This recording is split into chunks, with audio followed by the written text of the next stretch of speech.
Matapos ang isinagawang protesta ng Manila City Jail inmates, tumanggap na ng mga dalaw ang mga preso. Pero mga kaanak ng mga batang City Jail hindi muna makakadalaw bilang kanilang parusa. Samantala, pinarangalan naman ang mga jail warden bilang pagtatapos ng kaguluhan sa loob ng piitan. May update ang aming kasamang si Waywaya Macalma via phone patch.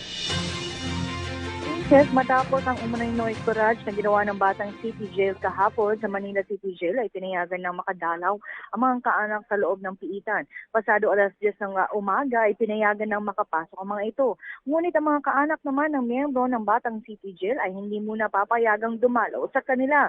Ito kahit hindi laman lahat ng miyembro ng Batang City Jail ang sumama sa noise barrage. Dahil rito ay napaiyak na lamang si Aling Susan Ginte na nais lamang tignan kung ano na ang kalagayan ng kanyang asawang may sakit. Ayon kay Aling Susan, hindi naman sumama ang kanyang asawa kahapon dahil sa kanyang kalagayan. Paliwanag naman dito ni Superintendent Gerald Bantag, ang jail warden ng Manila City Jail, na isa itong parusa. Ito'y kahit umabot lamang sa 200 ang umakyat sa bubong at nag-noise barrage.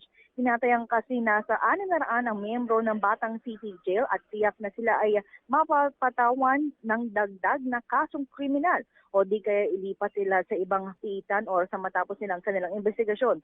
Sa kabila ng insidente ay tuloy pa rin ang ipinatutupad ng Manila City Jail sa paghihiwalay ng mga preso na may mga kasong kaugnay sa iligal na droga.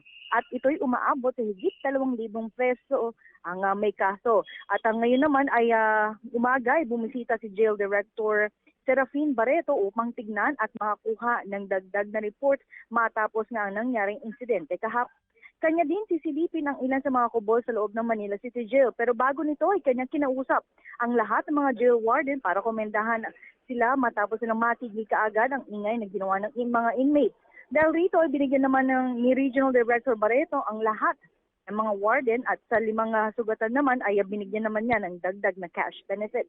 Kaninang alas 7 ng umaga naman ay nagsagawa ng surprise inspection sa mga kubol ng Batang City Jail at umabot sa 50 ice pick ang kanilang nakumpiska. Dahil rito ay patuloy na mahigpit ang inspeksyon na ginagawa ng mga jail warden sa mga bumibisita at pumapasok sa loob ng Manila City Jail, ito upang maiwasan na ang pagpasok ng iba pang kontrabando na mahigpit na ipinagbabawal sa loob ng piitan. At para sa PTV News, ako si Waywaya Macalma. Maraming salamat, Waywaya Macalma.